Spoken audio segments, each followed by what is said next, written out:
kuigi Tallinna lahes on hukkunud palju laevu, on vaid vähesed nendest sellised, mille hukkumise lugu saab kuulda kellegi käest, kes on olnud sellega ise otseselt seotud. Üks sellistest on Norra kaater Vega 2, mis hukkus siinsamas Kakumäe ja Paljassaare lähedal 1998 aastal ja Tiina Jõgeda, kelle juurde kaatri ainus pääsenu Kjell Valalker peale 5-tunnist ujumist jõudis, on valmis seda lugu meiega jagama. Tiina, sa räägiksid sellest septembri õhtust, et kuidas see lugu oli? Ja, see oli päris huvitav lugu, see ei olnud september, see oli 31. august. Ma tean seda täpselt sellepärast, et see oli minu sünnipäev. Ja see oli selline aasta, kus ma olin otsustanud, et ma ei pea oma sünnipäeva ja külalisi ei oodanud uksekell korraga õhtul mingi, pime oli väljas augustiöö, mingi, ma arvan 10-11 vahel kuskil. Ja lähen siis sinna ukse peale ja eriti imelik külaline. Et ta oli niisugune keskmist kasvu ereda peaga mees, juuksed sorakil, dressipükstes, sokkis ja päästevest, see oranž päästevest, see oli seljas. Ja siis ja rääkis mingit täiesti arusaamatut keelt, ma ei saanud aru, mis ta räägib üldse. Aga siis ma jäin teda ikka kuulama ja siis hakkasin aru saama, et see on inglise keel, mida ta püüab rääkida. Ja siis kutsusin ta sisse ja panime ta siis sinna meie sünnipäevalauda istuma ja siis ta rääkis, mis oli juhtunud. Et mingi pealelõunasel ajal nad olid oma kaatriga, kus oli siis 2 inimest veel peale tema, et nad olid siin käinud nädalalõppu või ma ei tea, poissmeeste nädalalõppu veetmas. Ja selle kaatriga nad siis olid tagasi teel. Kusjuures minu meelest oli antud sel päeval tormihoiatus, et nad ei oleks tohtinud üldse sõitma minna. Ja kaugele nad polnudki jõudnud, nii et see minu uus sünnipäevakülaline, et tema ütles, tema keeras ennast magama ja järgmisel hetkel siis ta kuulis mingisugust tohutut pauku ja ta jõudis ainult, ta kargas püsti, tõmbas päästevesti selga ja järgmisel hetkel ei olnud enam olemas ei seda kaatrit ega tema sõpru. No meie lugu tol ööl läks edasi nii, et seal nagu oletamiseks ei olnudki sel mehel mingit jaksu, et kõige rohkem teda huvitas, mis ta sõpradest oli saanud. Tähendab ühte ta nägi vist kohe hukkununa enda kõrval juba seal meres. Ja teine oli siis selleks hetkeks veel teadmata kadunud, aga öösel hakkas siis piirivalve ja päästeamet hakkasid kohe otsima. Ja nad leidsid vist tegelikult alles ülejärgmisel päeval selle keha üles. Ja siis see, kuidas ta pääses, see oli muidugi täielik ime. Et ta ütles, et mis teda päästis, oli see, et ta ei hakanud ujuma, vaid ta lasi ennast lainetel kanda, et ta säästis, hoidis jõudu kokku. Ja tuul oli õnneks sellisest suunast, et see hoovus kandis teda kalda suunas ja see teda päästis. Aga muidugi see 5 tundi oli ikkagi talle mõjunud, nii et ta oli täiesti läbi külmunud, jalad olid tal välja väänatud, et meie juurde ta jõudis kuidagi läbi metsa roomates, ta ju ei teadnud üldse, kus ta on, kuhu ta oli sattunud. Ja meie maja oli siis esimene, mis talle siin küllaltki inimtühjas paigas ette jäi.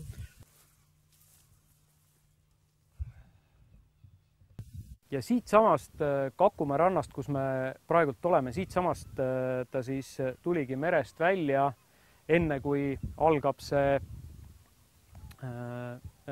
paekallas siin ja ühes väheses kohas, kus siit saab üles minna. Et kas see oli see koht?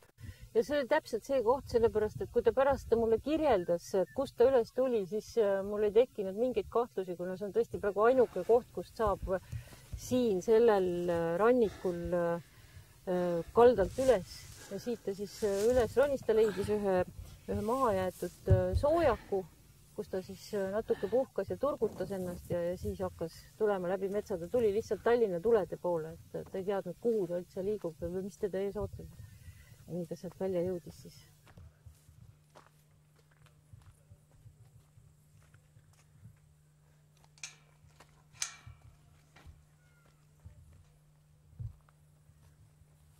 mööda, siis läks 7 aastat mööda ja mingi paar aastat tagasi siis helistas mulle üks Tallinna taksojuht, kes ütles, et mul on siin mingisugused välismaa mehed, kes otsivad teid taga. Ja siis sain ma nendega kokku ja siis selgus, et see norrakas siis tuli koos oma sõbraga talle näitama, kus ta tookord pääses eluga ja siis me pidasime tema teist sünnipäeva, kuna meil olid siis need sünnipäevad ühel päeval, tema teine sünnipäev ja minu esimene sünnipäev. Et siis ta ütles, et ta ei olnud varem suutnud tulla, et see 7 aastat oli tal niisugune trauma kogu aeg hinges, et ta ei suutnud uuesti Eestisse tulla, aga siis ta käis. Hakkas nutma, nii kus ta kohta nägi siin, kus ta nuttis. Ja täna me lähemegi sellele kaatrile selleks, et vaadata, mis seisust on, kas seal on veel mõned tünnid alles ja kas me üldse leiame ta.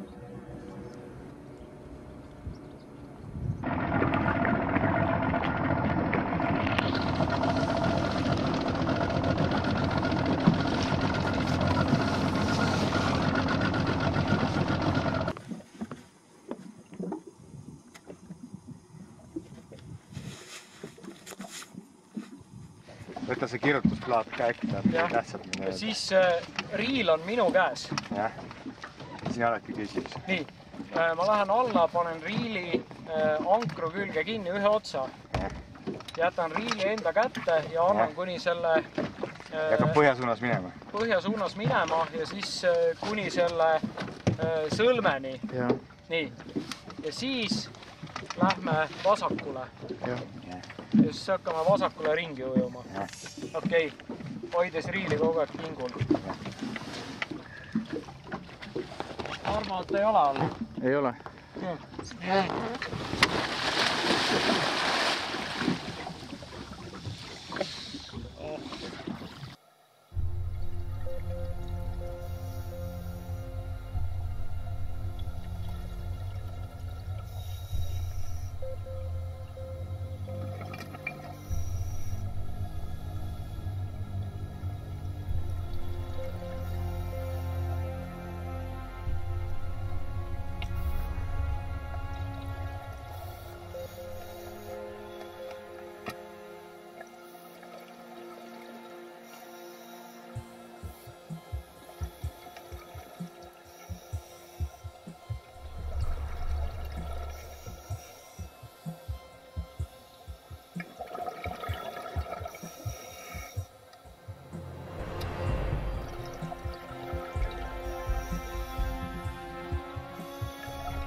See kaater uppus ühel tormisel septembri ööl 1998 aastal, kui ta oli väljunud Tallinna sadamast ja võtnud suuna koduste Taani randade poole. Ja ühe siis versiooni kohaselt sai kaatrile saatuslikuks lihtne inimlik ahnus, ehk kuna tollel hetkel oli Eestis diiselkütus oluliselt odavam siis otsustasid kaatri omanikud laduda tünnide kaupa odavat diislikütust kaatrile ja kuna last ei olnud korralikult kinnitatud, siis arvatakse, et see oli põhjus, mille pärast kaater kiiresti lainetes ümber läks ja uppus. Ja ei saa välistada, et see ongi see kõige õigem versioon, sest et siiamaani ujuvad kaatri siseruumides paar suurt tünni, mis siis arvatavasti on täis diiselkütust.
Kaater lebab 31 meetri sügavusel ja kaatri ümber on moodustunud selline sügav rant ehk ta on praktiliselt pardani sellises mudas ja teoreetiline põhjus selle muda jaoks on see, et siinsamas lähedal on siis kogu Tallinna veepuhastusjaama väljalasketorud, ehk siis kuigi puhastatakse merre lastav reovesi siis ära, siis vähemalt sukeldujate hinnangul on kõik need vrakid, mis asetsevad siis just siin Paljassaare nurga taga. Kõigil nendel vrakkidel on sademe hulk ja eriti just sellise peenikese, hästi lendleva muda hulk oluliselt kõrgem kui kõikidel teistel. Ja siis seesama luksuskaater on praktiliselt pardani vajunud selle mudase põhja sisse. Sealt on näha ka mürkvärvi mõju, ehk siis kui kogu kaater on kaetud ilusasti merikarpidega, siis põhi, kus on endiselt säilinud mürkvärv, on sisuliselt aastaid peale seda, kui ta on veel merepõhjas olnud, täiesti karpidest puhas ja sinine. Norra luksuskaater on esialgsete andmete põhjal kusagil 14 meetri pikkune. Tal on 2 tekki ehk siis alumine kajut ja ülemine nagu kapteni sild. Sealt on võimalik sisse vaadata ja siis endiselt on kraanikausis on nõud, kraan, on näha kambüüsis gaasipliiti ja tundub, et see tõesti see põhjaminek oli väga kiire. Samamoodi on siis ukse kõrval veel näha kardinaid ja kaatri uks on siis pärani. Ehk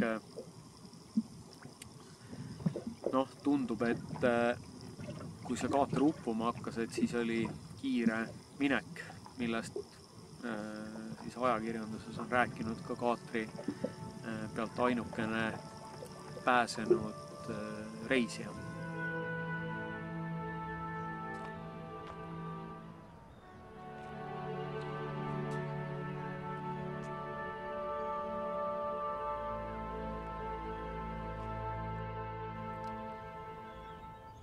kuigi aastatega on meresõidu turvalisus olulisel määral kasvanud, tõestab Vega 2-ga juhtunud õnnetus ilmekalt, et hoolimata võimsatest mootoritest, navigatsiooniseadmetest ja tänapäevasest päästevarustusest ei saa merre üleolevalt suhtuda.